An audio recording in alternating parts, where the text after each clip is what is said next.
Welcome back, everybody, to today's show. We're going to start with a bombshell story about Trump discussing Russia's invasion of Ukraine as more Russian escalations taking place and Ukraine doing a strike of Russian oil refineries that is huge and significant. And then Russia saying they're at war with us, NATO. We're at war. But just for our regular viewers who need updates on my personal wellness and condition, just before getting into that, I do want to say if anything seems off today, or I'm adjusting a lot, or I'm wincing, or I'm not my jubilant self, I turned my ankle last night into something that doesn't quite resemble an ankle.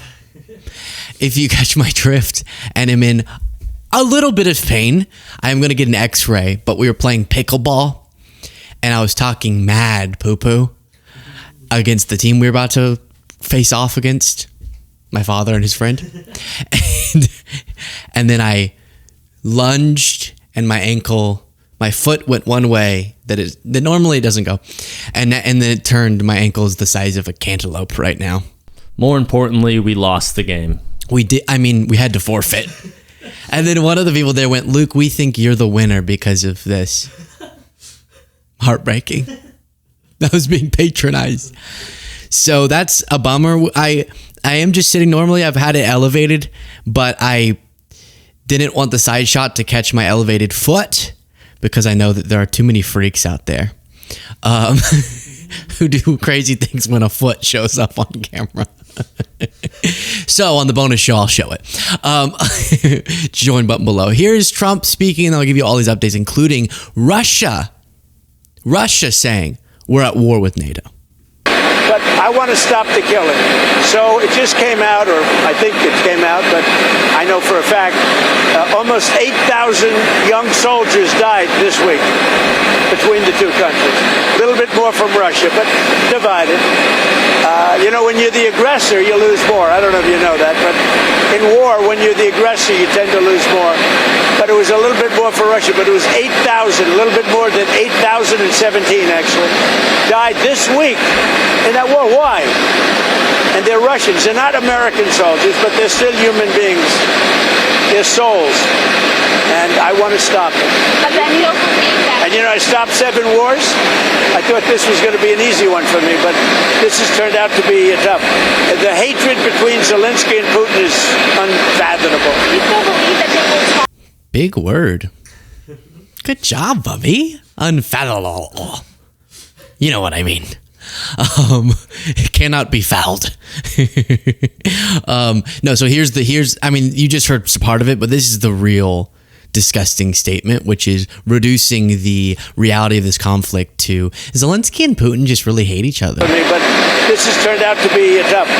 The hatred between Zelensky and Putin is unfathomable. You still believe that they will talk? That they will have a... I don't know. I think I'm going to have to do all the talking. They hate each other. When do you think that will take place? I don't know. Relatively soon. Has any of the NATO... We're going to get it worked out one way or the other, but relatively soon. Has any of the NATO... So, he's been saying that forever, and his stats are almost always wrong. His statement about 7 wars is wrong. His statement that the reason this continues on is because to even name check Zelensky's hatred for Putin, yeah, Zelensky hates Putin, obviously. But to cite that as the reason that the bloodshed's taking place, when Trump has learned now better than almost anybody, as he likes to say, the real cause, as he's desperately tried to cozy up to Putin to get peace, which has demonstrated that that was not the impediment, that Putin just needed to be kissed on the cheek for this to end. Clearly, Putin continues it for his own reasons, and Zelensky is the one more interested in peace. Now, he said, and there's just so many different pieces, so do hold on what is the biggest news, the Russian reaction to their own escalations, and Ukraine making these major strikes within Russia. But someone else once asked Zelensky a question like that. What is all this hatred? Oh, y'all have such a weird grudge. And he shut it down. I understand, but unfortunately, the reality is that a compromise is needed in order to reach an agreement. In your understanding, the fact that he is in jail after all the murders, He is not in jail assuming all the murders.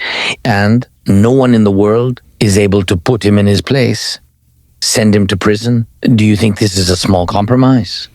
This is not a small compromise, and to forgive him will not be a small compromise. To forgive, no one will forgive. This is absolutely impossible to forgive him. We cannot get into the head and soul of a person who lost their family. Nobody never will accept this. Absolutely impossible. I don't know, do you have children? No, not yet, Okay. but I would like to. Yes. God bless. And this is the most important thing in life. And I don't know if you had to say I would like to. No, I haven't got a girlfriend yet, though. Well, there was this girl, Sarah, but she wasn't ready to make it more serious. And so I said, Sarah, either we need to make this more serious or it's not going to work out, you know? And I just felt like she didn't understand that I'm a really special guy. I'm Lex Friedman.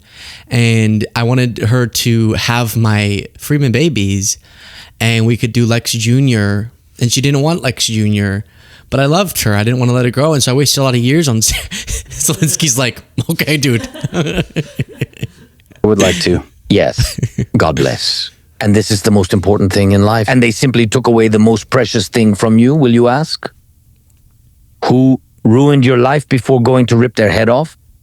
I'm just curious. They took your child away. Are you going to ask who did this? And they will answer that dude did this. You will say, oh, well, then there are no questions. No, you will go fucking hell and bite their head off. And it will be fair. Yeah, but did you hear what I said about Sarah? I'm still stuck on that because you brought up the kids thing. It's kind of a sore spot. My mom really wants to have grandchildren. And I'm worried that she's going to die before I'm going to get a grandchild. No, utterly powerful. But the reaction from MAGA is, wow, see, he doesn't want peace. I mean, that was from a while ago. But still, the point is, what is this? You need to personally forgive. You're too angry when someone came in and murdered a bunch of children, kidnapped children, raped women, tortured people, civilians, men, women, and children, mass executions, etc. There's never going to be forgiveness, but that doesn't mean, as we've seen with his behavior in the peace negotiations, that there's not an ambition, not just a willingness, but an ambition for peace. One other thing before the big news items, just to respond to what Trump said, which is this both sidesism. I asked a Ukrainian soldier about that. It takes two to tango. Ukraine just seems to hate Russia too, and that's a part of the problem. Nobody goes into a war thinking they're going to lose. I'm sure that Ukraine thought they were going to win. It's going to be, we're going to win. You're going to beat somebody that's 15 times your size. Biden shouldn't have let that happen. That would have never happened. But you don't go into a war that's 15 times your size. It's really quite hard to comment on that. It's like a complete reversal of what's actually going on. Ukraine didn't start this war. It didn't start it in like 2022. This war was decided like long before that. Our country was invaded. And then that actually, the video it cut to is me at the site of a restaurant that was destroyed with a bunch of peaceful civilians eating a meal. And you can see the destruction that happened and just murdering of civilians. So this is not a mutual hatred causing a long-term conflict that just it's tough for the United States to resolve. This is a very clearly one-sided invasion. And I know that all of you get that, and we've gone over it a bazillion times, but I think that every time Trump brings it up, we should address it. Now, the big news, I know that took a long time to get to, but Newsweek reports NATO is at war with Russia over Ukraine. The spokesman for Russian President Well, there was a typo. Newsweek says Russian President Vladimir President has said the comments by Dmitry Peskov come amid a spike in tensions between the alliance and Moscow following Poland's shooting down of Russian drones that entered the alliance members' airspace last week. And the quote is, NATO is at war with Russia, from Peskov. This is obvious and requires no further proof. One can say with absolute certainty that NATO is at war with Russia. In a time like this, so escalated, not because Ukraine, blah, blah, blah, but because of Putin's escalations, the fact that we have Trump as the United States' president and figurehead who can't even thoughtfully articulate the truth about this war is really extremely frightening. As this is happening, though, and Trump is doing this thing now where he's going, okay, as we've talked about before, by the way, Trump has now delayed at least 12 deadlines for Russia. We're going to do what this date, 2 weeks, 3 weeks, 2 weeks. a month. We're going to put all the economic pressure we possibly can, and we're going to flood support to Ukraine if Putin doesn't give peace. And then every time Putin would do something to trick Trump, Trump's very willing to be tricked into delaying that deadline. Now, there's no more justification. The meeting in Alaska didn't accomplish anything. Your 12 deadlines have passed. And so what is Trump saying? He's saying, Well, I was being a little bit sarcastic when I said that. nice call. Something like that. And actually, now he's willing to really lean in on pressure. But NATO needs to do some things first. So it feels like another delay tactic, but Ukraine's taken it into their own hands in a sense. Ukraine launched a large attack with at least 361 drones targeting Russia overnight, and specifically their oil refinery. One of their oil refineries, which is really important. If they can attack some of the energy infrastructure, the money generator that funds Russia's invasion, it is their oil and gas industry that's funding this. If Ukraine can cripple that, then they can weaken Russia's ability to continue in a major way. And unlike Russian attacks, look at this, no injuries reported. A massive blow without civilian casualties. As world powers talk about how to end the deadliest conflict in Europe since World War II, the drone war has escalated with Russian drones downed in NATO member Poland and attacks by Ukraine against oil refineries and pipelines in Russia, the world's second biggest oil exporter. That is a very smart and very important measure by Ukraine as Russia just keeps escalating. We saw Poland, them flying drones into Polish airspace, and now Romania says Russian drone entered its airspace. And the response from Russia is not, oh, whoopee, that was an accident. It's, hell yeah, we're at war with you. Now, if you're panicking and you're thinking, are we about to go to war? The United States? You should know that one of the things the Russian government does constantly is beat their chest. And we're, do you know, have you ever heard that we have nukes? Have you ever heard of that before? Did you know it? It's constant in Russian media and coming out of the Kremlin, which is you can't ever try to hold us accountable from anything and you can't criticize us because we have nuclear weapons. And if you do anything, we're at war with you. So they've been saying this for a while now. If Biden gives this weapon to Ukraine, if he does this, and it doesn't mean they're actually going to try to take on NATO.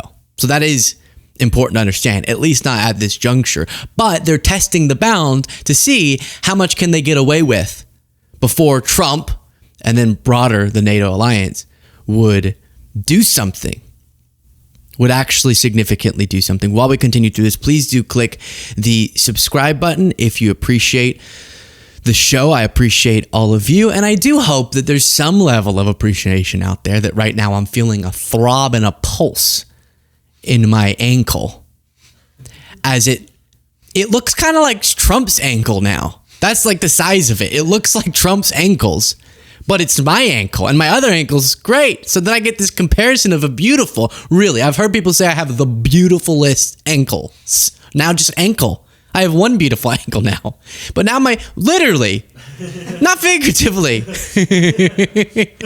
that's what my right ankle looks like. It's scary. I'm scared. Republicans against Trump says breaking a drone was shot down over government buildings. And in Warsaw, Poland, PM Donald Tusk says 2 Belarusian citizens have been detained. This is Zelensky posting. Today, I want to especially thank all our warriors who are inflicting truly significant losses on Russia, discussing some of what we just did there. You can see videos, look at that, of these oil refineries. And it actually, you can see here, Jay in Kyiv said, I asked ChatGPT how long until Ukraine destroys Russia's oil refining industry if current rate holds. And this isn't insignificant. At the current strike tempo, Ukraine is dismantling Russia's fuel backbone at record speed. 24% of refining capacity already offline. 12 refineries hit in just 45 days. taking it into their own hands. One of the lines from Zelensky was, "This is the most effective sanction."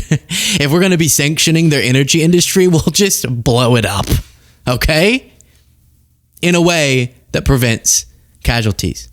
Ukraine's deep strike campaign against Russian oil infrastructure has shifted from symbolic raids, the Kyiv Insider reports, to a systematic dismantling of one of the Kremlin's most important industries. In just the past 45 days, and this substantiates what ChatGPT was saying, Ukrainian drones have struck 12 refineries, pushing nearly a quarter of Russia's total refining capacity offline, hitting at the foundation of what even allows them to fund the continued military aggression. And I'm just telling you, we're going to keep discussing this. I was looked in the eyes by multiple people while I was in Ukraine and told, please, this is the thing that keeps sticking with me, please do not forget about us, because they can see that many people are. And on that note, you see the footage on screen. We did release the full story, hour and 20 minutes telling of my journey to Ukraine, then to the front lines for a couple of days.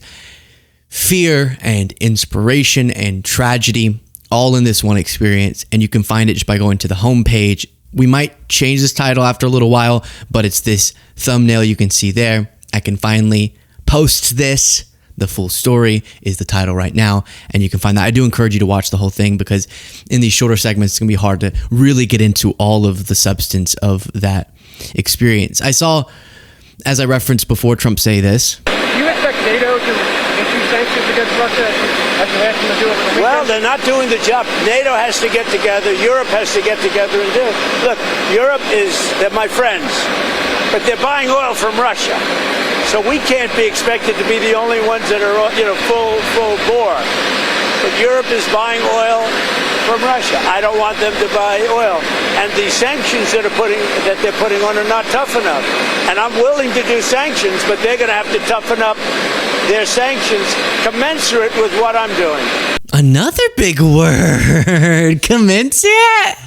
Good. Interestingly, I see Trump as deploying now just a new argument to delay, because he's been doing that now since he got into office. Real stronger measures. But in principle, I agree that Europe needs to be doing more. And they've been shifting in that direction, trying to in a way that isn't too economically destabilizing for them. But at some point, you have to go all in. And I actually agree with that part of it. I just wish Trump would lead from the front.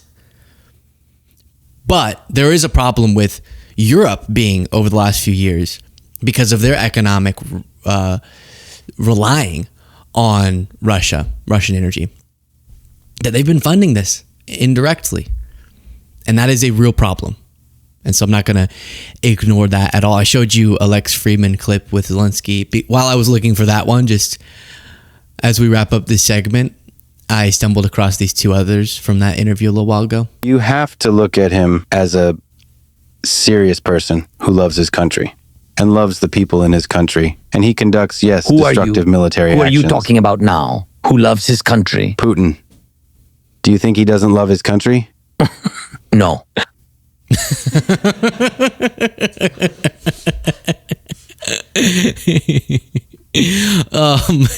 He loves his status at the top of an empire, and he's trying to empire build at the expense of his own people and at the expense of Ukrainians and global peace.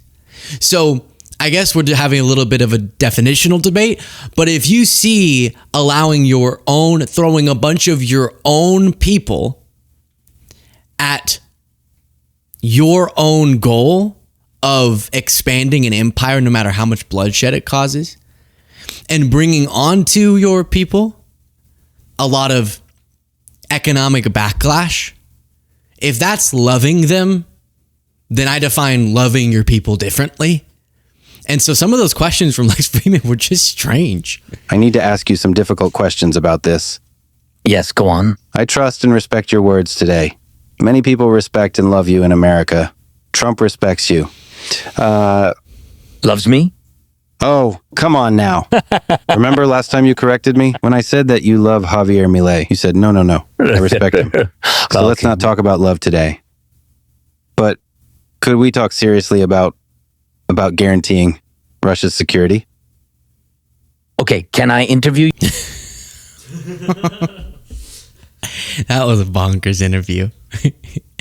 We can acknowledge that you're going to have to take seriously and engage with Russian arguments in a peace negotiation, while also being honest about the flaws and the outright derangement that justifies this invasion. A part of their argument is that essentially the countries around them, especially Ukraine for a long reason, as Putin gave all the Tucker, that is insane, don't have the right as sovereign countries to decide who they ally with. They don't have the right to have a strong military to defend themselves from Russian aggression. And really, they don't have the right to exist. And that Russia should be allowed to swallow them up whenever it gets the urge. And so it's not really about their security. NATO is a defensive alliance, and there's no justification with any evidence that Ukraine joining NATO or having NATO-like protections would increase the likelihood that NATO goes to war with Russia or invades Russia or something. There's not actually legitimate security concerns. And that's why you have to ask what's the real reason, which Zelensky has explained many times. And if you analyze the real reason, you come to the conclusion that power, force, not militarily by NATO, but in their support of Ukraine's military, and economic pressure is really the only language that Putin is going to speak.